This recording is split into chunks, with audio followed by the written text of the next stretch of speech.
When resting a spell in the King and Queen Tavern in the Elven Gardens district of the Imperial City, we speak to its publican, Lee Marilyn, who greets. Greetings. When asking about any work around the city, he instructs. A wealthy gentleman in the Talos Plaza district named Umbacano collects Ayleid artifacts.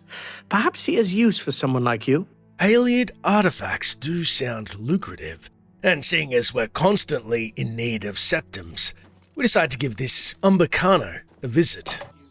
Exploring the Imperial City's Talos Plaza district, we soon find Umbacano's sizable manor opposite the Tiber Septum Hotel on the main plaza. Inside, we're immediately intercepted by an aging Nord manservant who greets. Jolring the butler. I've served Master Umbacano for many years. Hello there. I was told this Umbacano is an Ayleid artifact collector. My master, Umbacano, is known across Cyrodiil as a collector of Ayleid antiquities. He's always interested in rare artifacts from that era. Why? Do you have something of interest to my master? We can then tell Jolring that we just want to speak to him, but... Indeed. I am at your service. He's not much of a conversationalist. Instead, we can say, I actually have an Ayleid artifact for sale. Really? May I see it, please? Trying to move past the help and straight to the big leagues, we can insist we'll only show it to Umbacano, though Jolring himself insists. My master trusts me to decide what to show him, I'm afraid. Otherwise, if you have at least one Welkind stone in your inventory, you can opt to show Jolring the rarity. How interesting. I'm sure the curio shops in the market district would be glad to give you a fair price for this. Unfortunately, my master is only interested in the rarest and most unique Ayleid artifacts to add to his collection. Dismissed. We're met with a derisive snort from Umbacano's bodyguards, which tells us whatever antiquity he is looking for must be extremely valuable. Hello. And we shall get back to the bodyguards in a moment. For now, heading up the eastern stairs, we break through a hard lock into Umbacano's private quarters. Inside, sparking a torch, we then see a looming figure in fineries who marches towards us demanding, I think you should leave. Looking closer, we then see the Altmer's eyes are bloodshot. He's clearly been poring over texts for too long, no doubt in search of more treasures. We then inquire, Umbacano, I take it. Yes, my name is Umbacano. I've heard you're interested in Ayleid antiquities. It is well known in the city that I collect Ayleid antiquities. It's true, but I desire only very specific items. With no artifact that he desires at hand, he loses his patience. I'm warning you! Get out or I'll call the guards! We're forced to leave the High Elf in his private quarters before he calls his guards, and are no closer to discovering what this enigmatic elf is looking for. Perhaps we can learn his secrets from the help. And it should be noted, Umbacano has a whopping 4 sentries to guard his valuables and premises, broken up into 2 day guards and 2 at night. Speaking first to his day guards, we approach his Argonian enforcer who greets. I work as a guard at Umbacano Manor. My name is Ushija. When questioned about his employer, he will say, I am one of his guard dogs, no more, no less. He pays us well to guard his many treasures. This is enough for me. Curiously, in Morrowind you can find an amulet of the same name, though there was no NPC named Ushija in the game. The amulet cannot be found in Oblivion, however, and the Argonian makes no mention of it.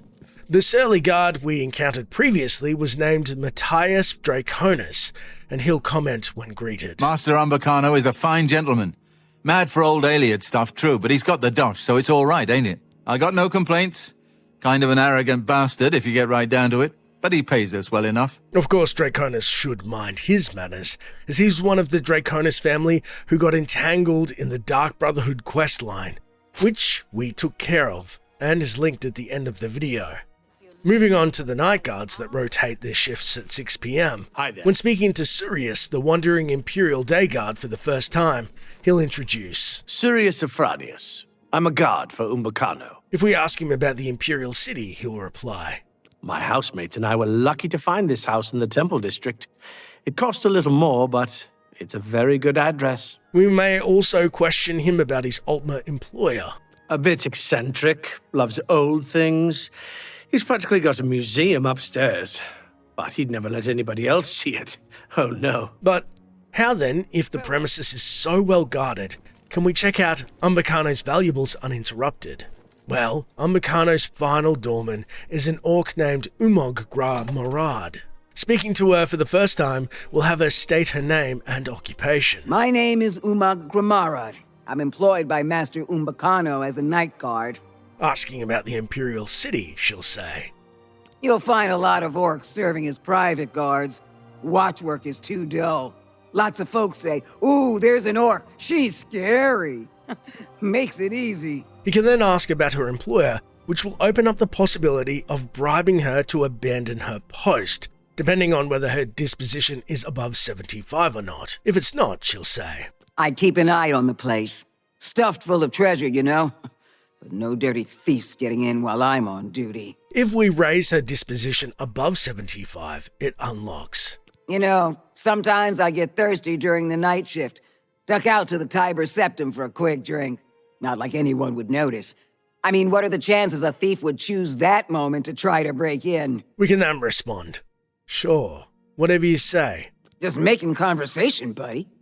Otherwise taking the bait. The Tiber Septum Hotel. Ooh, expensive. Damn straight. I can only treat myself when I'm feeling flush. Being generous, we can then offer. Here's 100 gold. Have a drink on me. You're a real friend of the working stiff, you know that? Maybe I'll see you there tonight. We can drink to your generosity. If it's past 6 p.m., the orc will then saunter out of the manor believing it's left in good hands. Our grubby paws, to be precise. We then have the ability to rob the manor, which holds a handful of valuables and rare books. Disappointingly, however, the greater riches promised to us, pertaining to Ayleid artifacts, still elude us.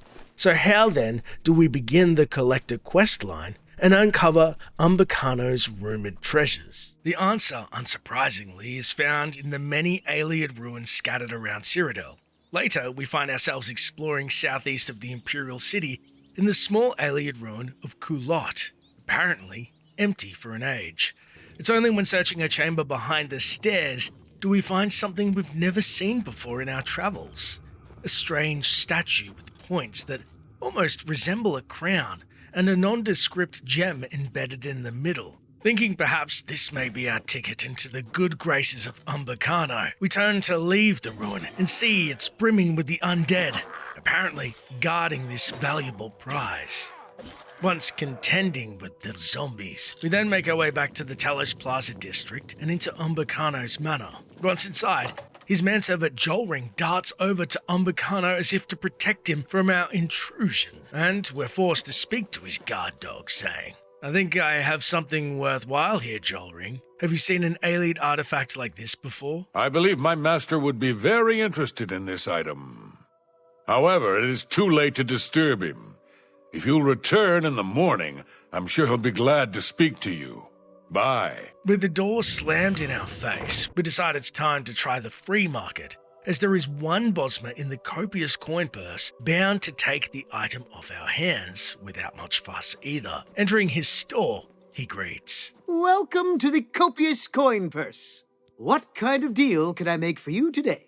We then sell the supposed antiquity for a meager 109 gold, which is a lot less than the wiki's promised 250 septums, which means we're probably not very well liked around town, unfortunately. Still, it's better than being shooed away by a butler when trying to make a deal. Ironically, as we exit the coin purse, before we round the corner, a familiar-looking aging Nord ambles towards us, suddenly much more hospitable. Allow me to introduce myself. My name is Jolring. I come on behalf of my master, Umbacano. He asked me to deliver this note. I believe it is an invitation to visit him at his manor in the Imperial City. What does Umbacano want with me? I already sold the statue. My master is a collector of Ayleid antiquities. It has come to his attention that you recently sold an item that interests him. I believe the note will give you all the details. As Jolring leaves, this starts the quest, The Collector, leaving us to wonder, how did Umbacano hear about the statue so quickly? He must have eyes and ears everywhere and be an elf of means. Something tells me that artifact is worth much more than 109 gold. Looking for clues in his note, it reads, "As my servant no doubt has already explained, I am an avid collector of Ayleid antiquities. As such, your recent sale of a rare Ayleid statue piqued my interest. I am most eager to acquire more of these statues for my collection, and will be happy to remunerate you handsomely for your efforts. I would be pleased to welcome you to my home in the Imperial City in order to discuss this matter in more detail at your earliest convenience. I remain most sincerely, Umbacano Manor, Talos Plaza District, Imperial City."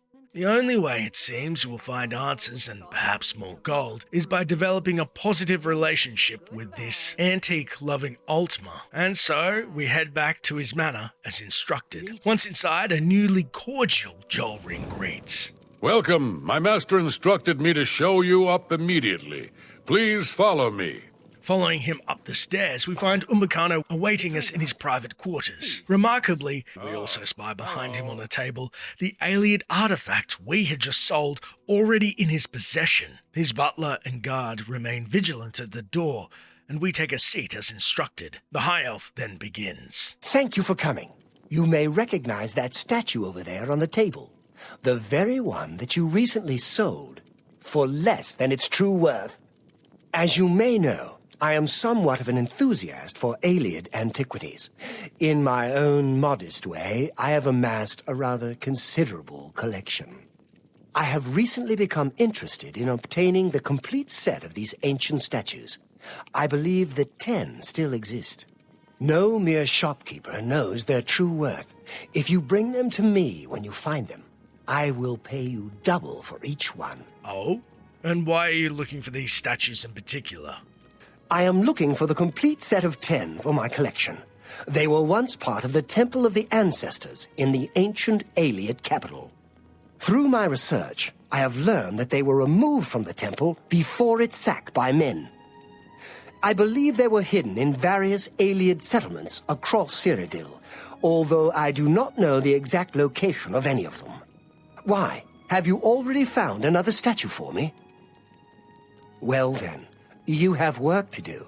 I will continue to search the archives for any clues to the statue's locations. Before I begin, what is the Temple of the Ancestors? I've never heard of it. You know it as White Gold Tower, the center of the ancient Ayleid capital of Nibene. It was brutally sacked thousands of years ago by humans led by Alessia.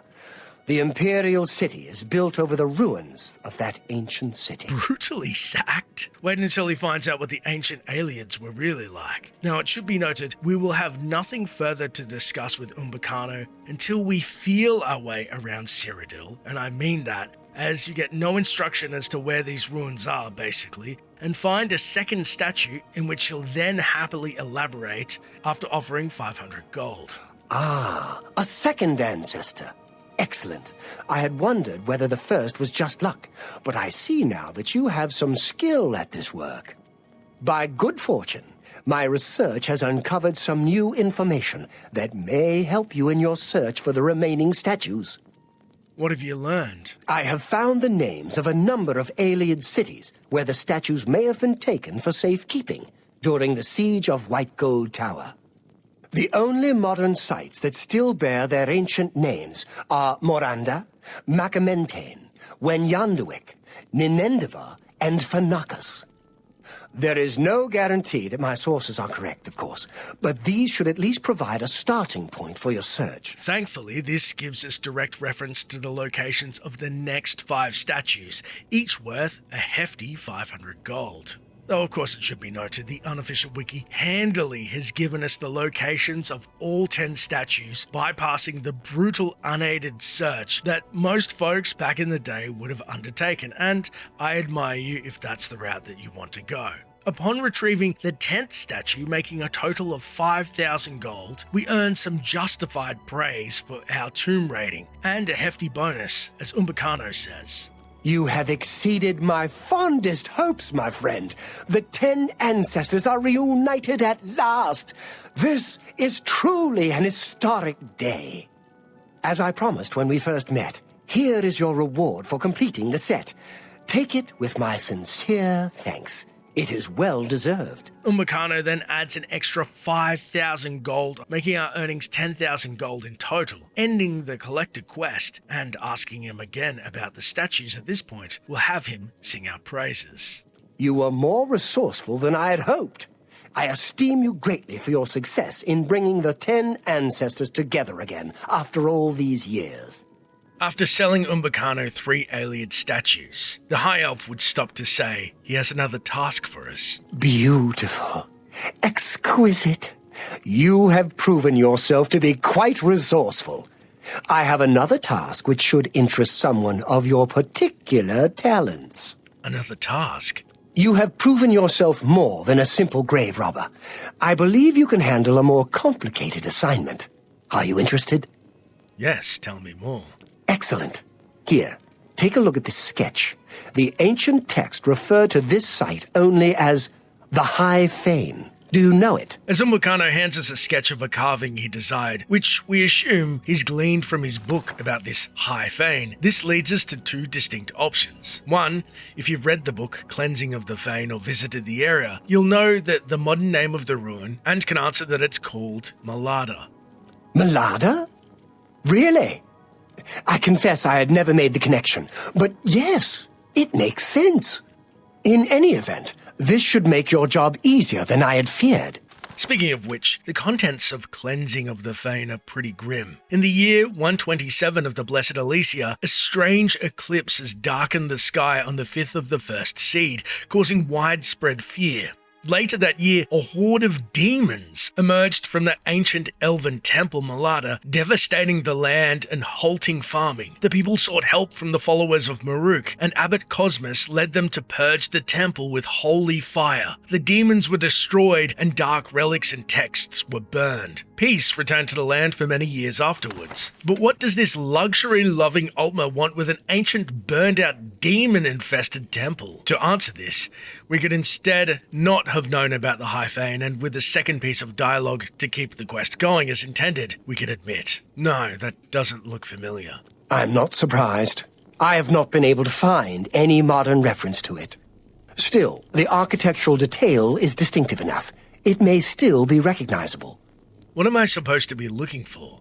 The High Fane dates from the late Ayleid period, following the fall of White Gold Tower, a very troubled time for that ancient people.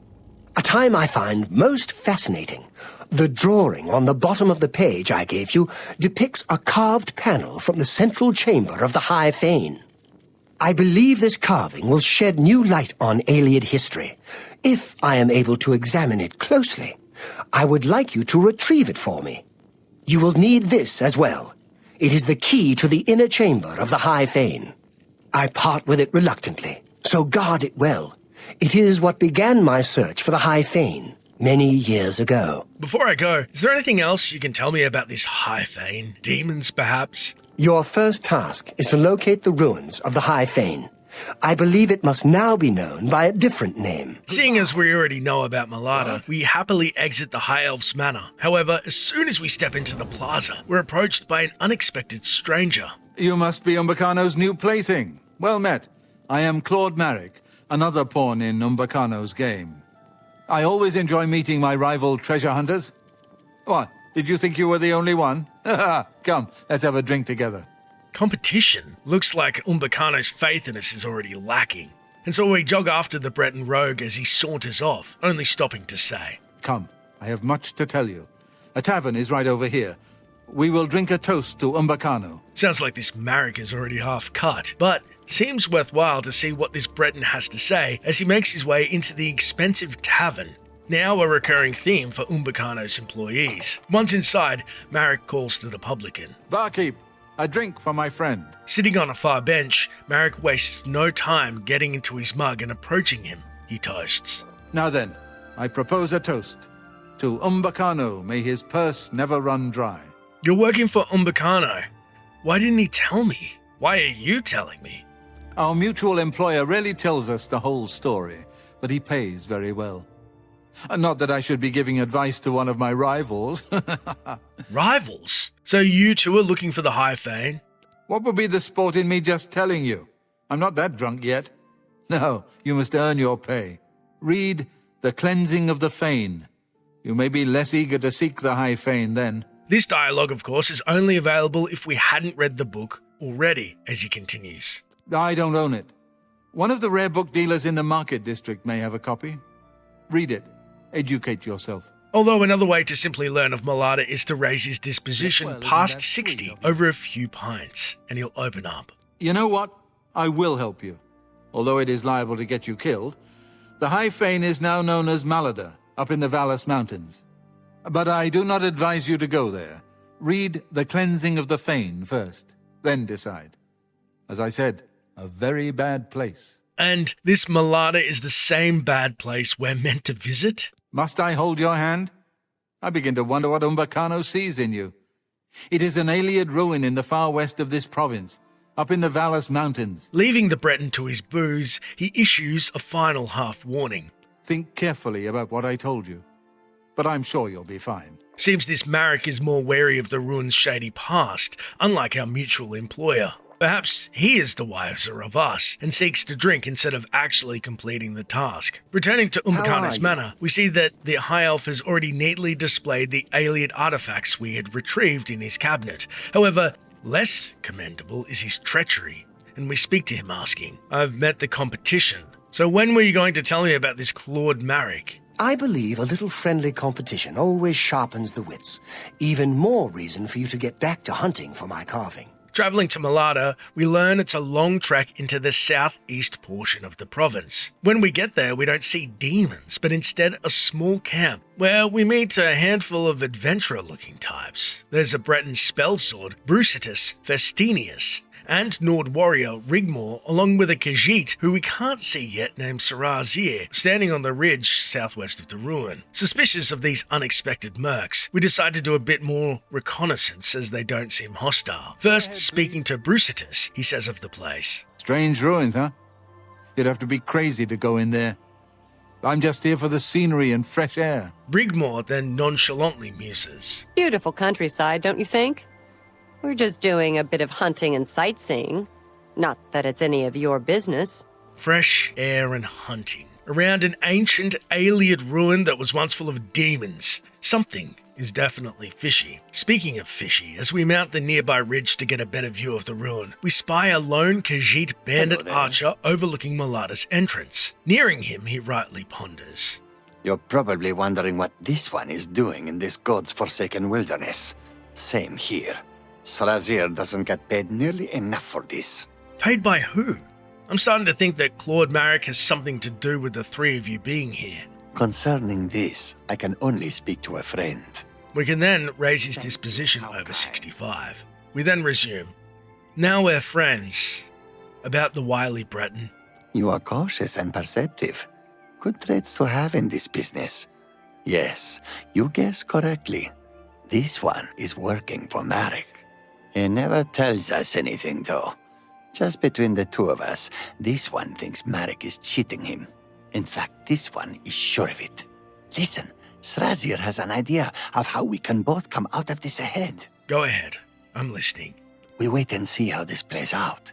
If and when there's an opportunity, Sarazir will help you against Maric. If we succeed in recovering the treasure, you give this one half of what you're getting paid. If we decline his offer, he says. Suit yourself.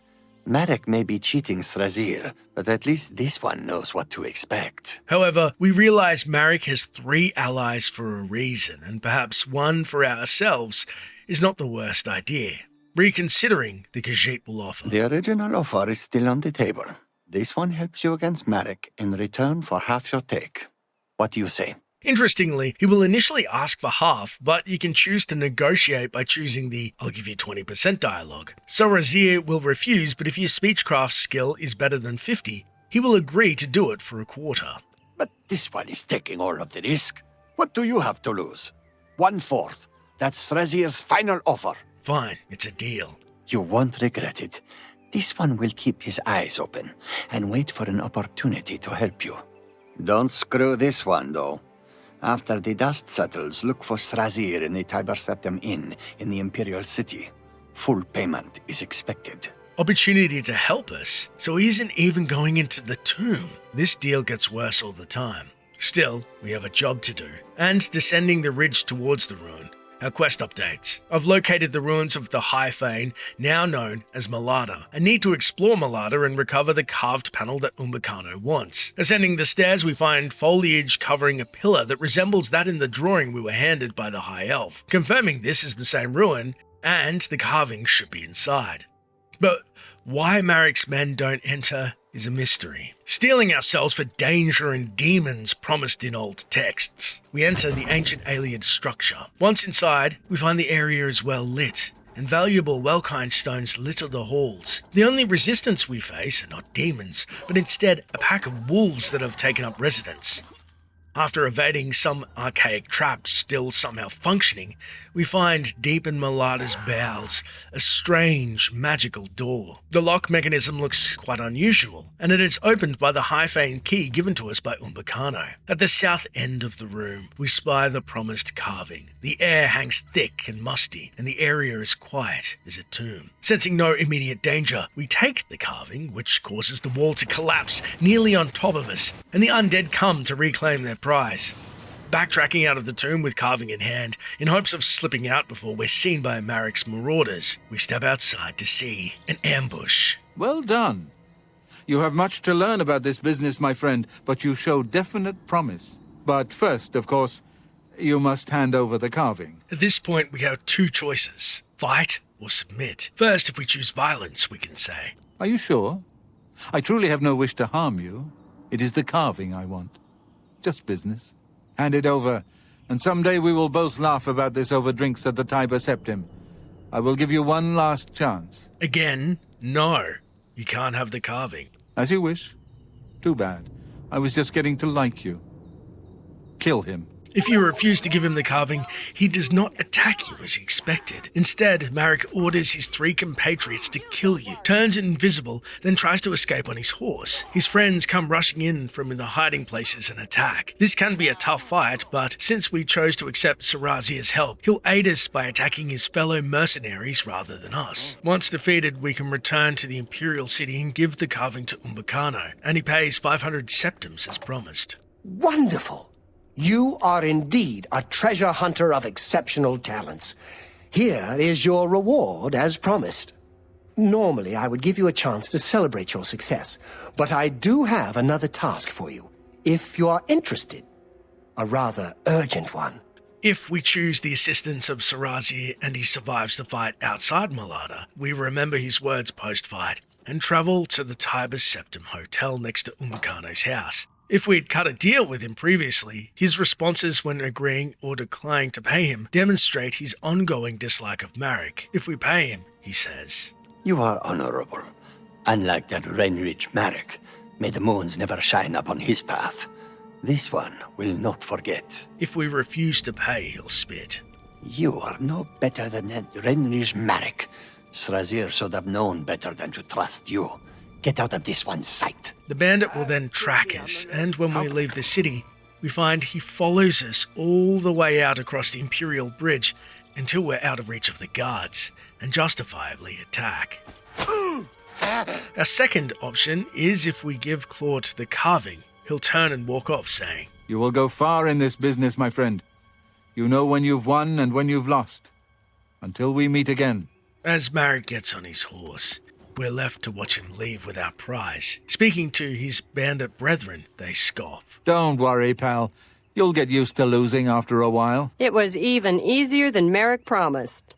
Push off. A wise choice, perhaps, but you earned no respect for your cowardice. If Claude makes it to Umbacano first, the High Elf will comment. My methods were vindicated. Apparently Maric was more capable than you.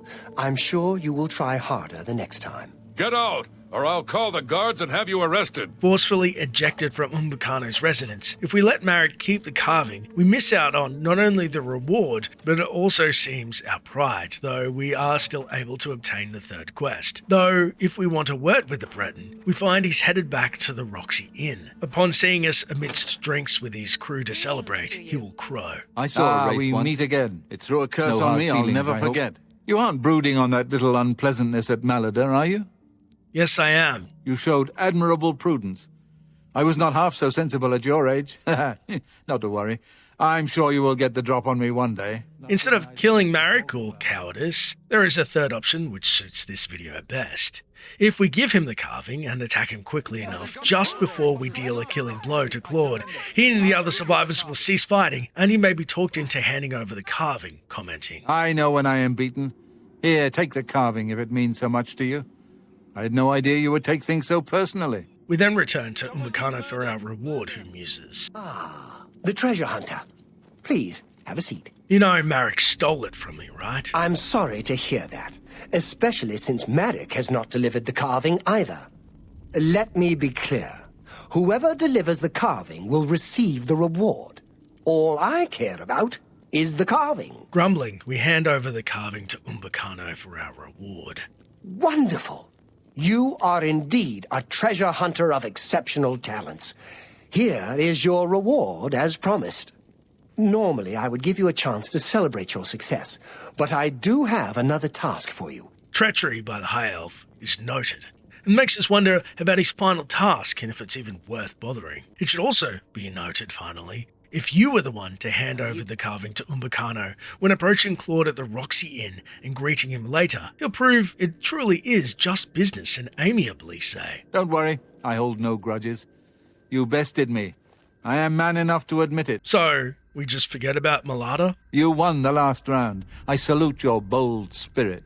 This, we feel, will not be the last time we run into the Breton mercenary. What's going Strange on with you? business.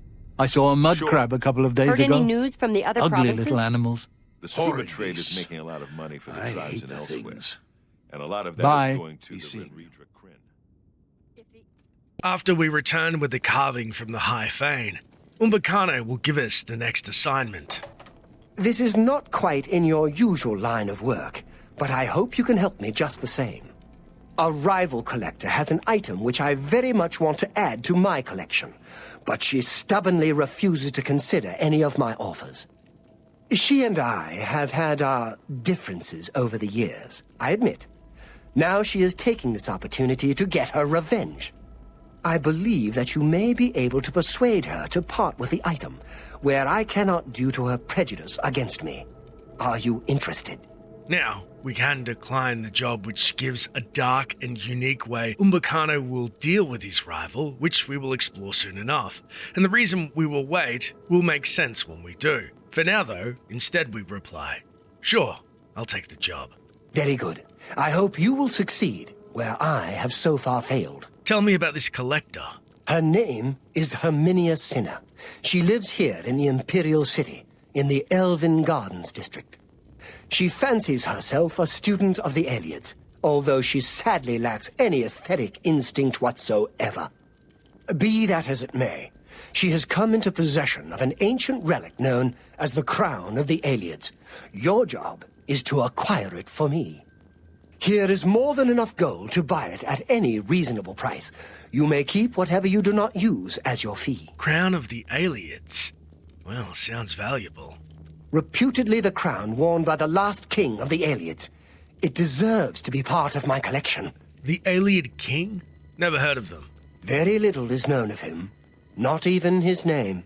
He ruled the last Ayleid city in Cyrodiil during the First Era, 3 centuries after the fall of White Gold Tower. With just a name as a lead and 1,000 septims as a purchase price, we depart for the Elven Gardens district to buy a crown. Inside the nearby gardens, we find an imperial sorceress dressed in a middle-class burgundy outfit, matching Cinna's description. Approaching her, she greets. Herminia Cinna, amateur scholar of the ancient elves, dabbler in the arcane arts. How can I help you? Hello there. I just wanted to ask if you know anything about the crown of the Ayleids. I have gold. You want to buy my Ayleid crown? It isn't for sale at any price. I would think Umbacano would know that by now. I'm not working for Umbacano. Save your breath. He's the only one who knows I have it. He's tried to get it from me for years. I will never allow the crown to fall into Umbacano's hands. He is far more dangerous than you realize. You know Umbacano will pay well for it. I will never allow the crown to fall into Umbacano's hands. He is far more dangerous than you realize. Let's just say you better sell it to me, or he might send someone else. So, Umbacano has resorted to hired thugs now. If you think me defenseless, you may be surprised. I'm more dangerous than I look. Perhaps you could overpower me and take the crown. Perhaps. But I urge you to reconsider. In the wrong hands, the crown of the Ayleids could be very dangerous. And Umbacano is definitely the wrong hands. Look, Umbacano's a harmless collector. Far from it. His interest in the Ayleids is not that of a mere scholar. He hopes to unlock the secrets of their magical power.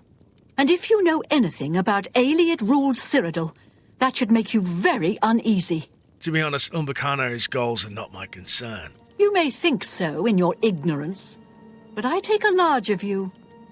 As a scholar of the Ayleids, I have no wish to see their evil power return. How is the Ayleid crown dangerous? I'm afraid I don't know for sure. I wish I had a more persuasive answer, but hear me out. The crown of the Ayleids which Umbacano wants is not simply an ancient work of art. It has certain superficial magic powers, true, but its real power is hidden.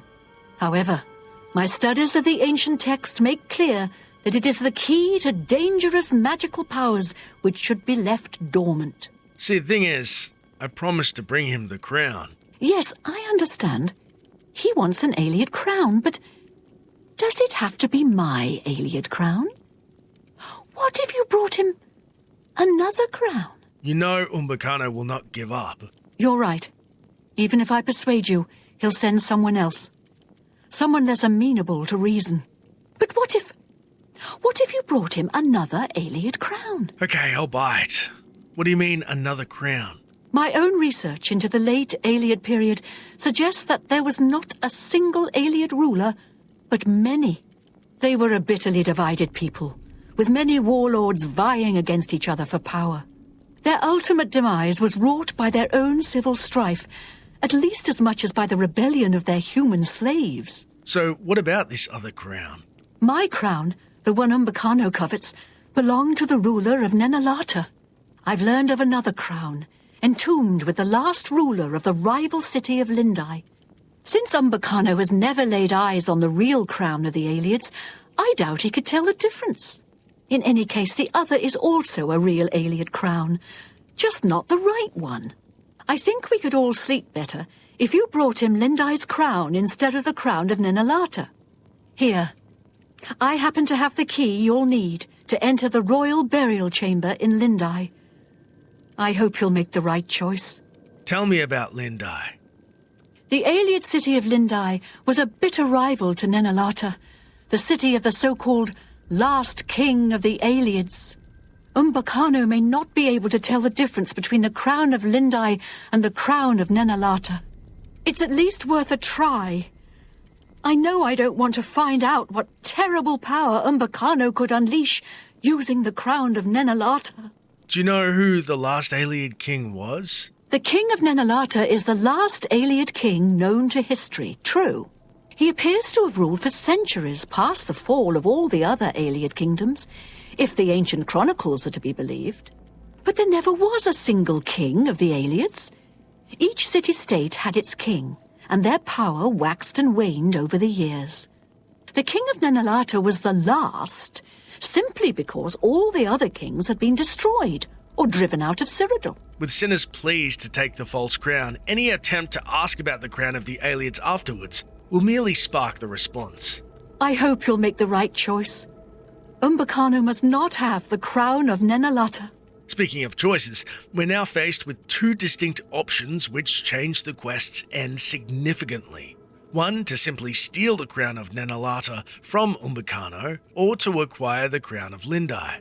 returning to our supposedly dangerous benefactor for guidance on which path is best. Seeking out Umbacano sans crown, he'll inquire. So, have you managed to persuade Herminia Cinna to part with the Ayleid crown? I don't have the crown yet. Then why do you interrupt me? You will not find the crown here. Begone! Making our decision to aid Cinna a whole lot easier, and to acquire the crown of Lindai, we then travel to the medium-sized Ayleid ruin east of Coral. Entering the ruin, we quickly find it contains undead of the fallen empire and traps for those foolish enough to plumb its depths, including diseased traps that are filled with foul undead. Or spiked traps for the unwary to be skewered at a moment's notice. In the northwestern side of the hall, we find a room to Lindai's tombs. Inside, there's barred entrance, only accessible thanks to the key we're given by Herminia Cinna. This takes us to the resting place of Lindai's dead, guarded by the vengeful spirits of the Ayleids.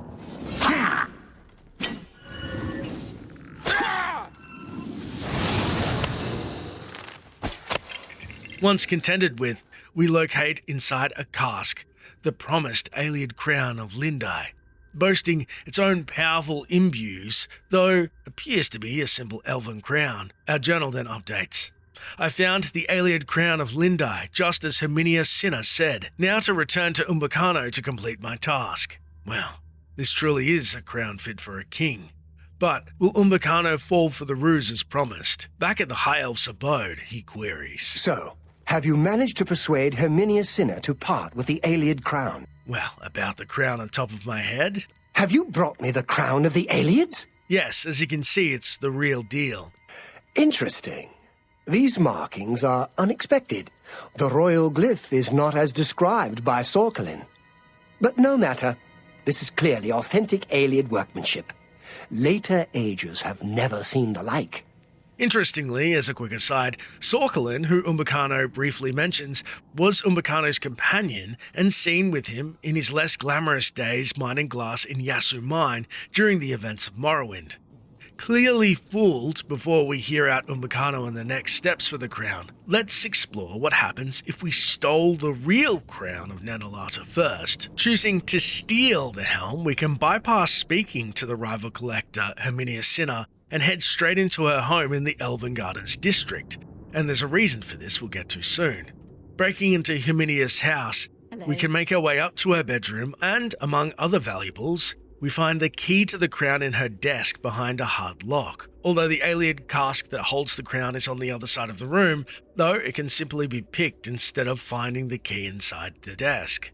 The crown is similar to one from Lindai, though, seems to be darker in its ornate features, and holds a notable reflect spell, is now in our possession, and our quest updates. I've retrieved the Ayleid crown from Herminia Cinna's house, now to deliver it to Umbacano. Interestingly, seeking out Cinna with crown on our person, or head in this case, will unlock previously inaccessible dialogue as she is aware of the crown's theft, saying, It's gone. I suppose you're going to tell me you don't know anything about it. Suit yourself. I know Umbacano is the one who had it stolen. I fear for what Umbacano may unleash using that crown. He's blind to the true nature of the Ayleids. If it isn't already too late, we would all be better off if you found a different Ayleid crown for him. Cold as ice. Umbacano, however, is quite pleased if we bring him the true crown, crowing once we return to his manor. Ah, magnificent! This is my greatest prize yet. To think that I hold the very crown that once graced the brow of the last Ayleid king. Even to gaze upon it would have been death to any one of the lesser races in the old days. I thank you again for your efforts. I have one final task for you, if you are still willing to face danger on my behalf. Before we aid Umbacano with either the true crown or the false one for vastly different outcomes, first, there's also a third option that is little known. Remember how I said earlier something underhanded happens if we turn down Umbacano at the start of the quest? Well, if we initially rejected the collector twice, saying, "Look, I'm not interested in whatever you're doing." Are you sure? I will pay very well. And the matter is urgent. If you decline, I will find someone else. If we decline again, he will be displeased. Very well. I seem to have misjudged you. Unfortunately for Cinna, if you turn down Umbacano's initial offer twice, he will find someone else to do his dirty work as promised, and get the true helmet regardless, just as his rival predicted. The quest will then enter into its final stage, as Umbacano will callously admit. I had to find someone else to bring me the crown of the Ayleids, since you were unwilling to help me. Be that as it may, I now have a task that should be better suited to someone of your particular talents. What we don't see is this results in Herminia being killed and removed from the game before we could even meet the poor woman. Regardless of our choice, Umbacano, crown in hand, will then press forward with another task. In order to bring my research on the last king of the Ayleids to its final stage, I need to go to the throne room of Nenalata. While I am not without means of defending myself, I believe you would be an invaluable companion on such an expedition. Your reward will be whatever plunder you wish to carry off from Nenalata. Since the throne room has been sealed since the time of the Ayleids, it should provide rich pickings. I guess there's nothing else to say, but I'll see you at Nenalata. Very well. 3 days, then. Don't be late. Remember, I will be expecting you at Nenalata in 3 days' time. Once he arrives, we find Umbacano outside the entrance alongside Claude Maric. When approaching and greeting him, he'll say, Even in its ruined state, it is magnificent, isn't it? In the days of its power, Nenalata must have been glorious indeed. Here you are at last. I know exactly where the throne room lies. Your job is simply to get me there safely. Maric will then assuage. Don't worry, my friend. This time we are on the same side. Umbacano wants us both to guide him through Nenalata. And so we begin our new fellowship, plumbing the ancient ruins' depths. Like its twin in Lindai, Nenalata has no shortage of undead guardians to keep a baleful watch over the fallen Ayleid Empire's secrets. And we do note, to his credit, Umbacano is fairly formidable in a fight and uses powerful destructive magics, though he can be felled during this quest, as his wily bodyguard Maric can as well, though he's no slouch in a fight, when he can be bothered to pick up his weapon instead of a mug. Descending the stairs in Nenalata's final zone, this is where the quest deviates greatly due to differing crowns, which we shall soon see. If we first explore the Lindai crown ending, after finding the throne room in Nenalata Cell Aran Arpina, which is only accessible during this quest, Umbacano breaks away and begins a strange incantation, holding the rune we collected for him.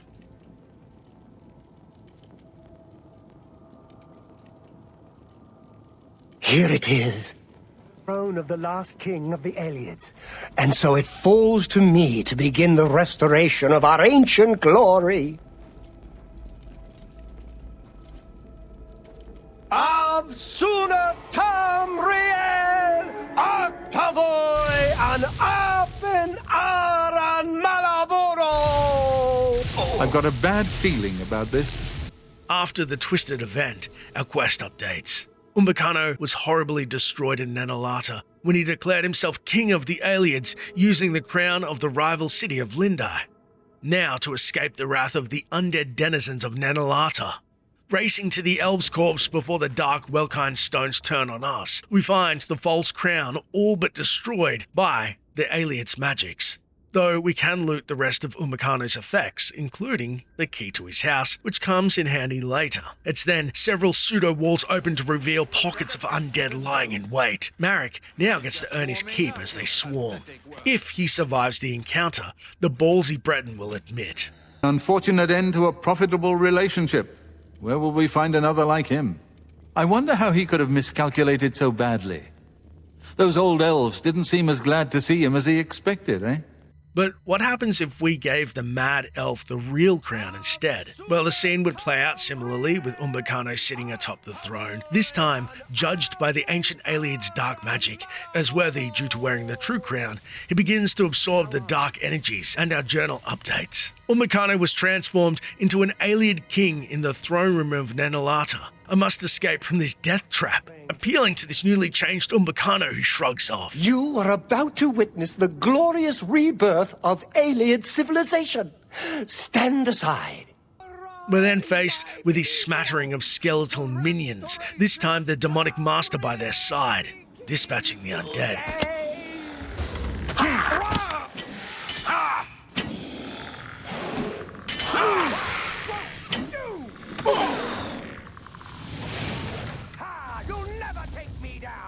With a single arrow to the heart, Umbacano has been felled. On his person are the same effects as before, except this time with the potent, unique crown retaining its dark magics and aesthetic. Needing to escape Nenalata, we see no sign of Maric, unfortunately, and begin searching for our way out. Sensing treachery, we then find, to our surprise, it's only back at the Roxy Inn does the Breton make a momentary appearance, casually commenting, I never suspected Umbacano might be up to no good. Apparently, he was as mad as he was rich. Leaving the mercenary to a well-earned drink. Interestingly, when returning to Umbacano's manor, key in hand, back in the Imperial City, his employees will comment on his disappearance, and Jolring will tell you. My master has not returned from his expedition to Nenalata. I fear the worst, but Umbacano Manor remains in my charge, and I will keep it in readiness for his return. Meanwhile, Umog Gra Marad, Ushija, and Matthias Draconis will all say, You know, I haven't seen him around for a while. But I'm still getting paid, so what do I care?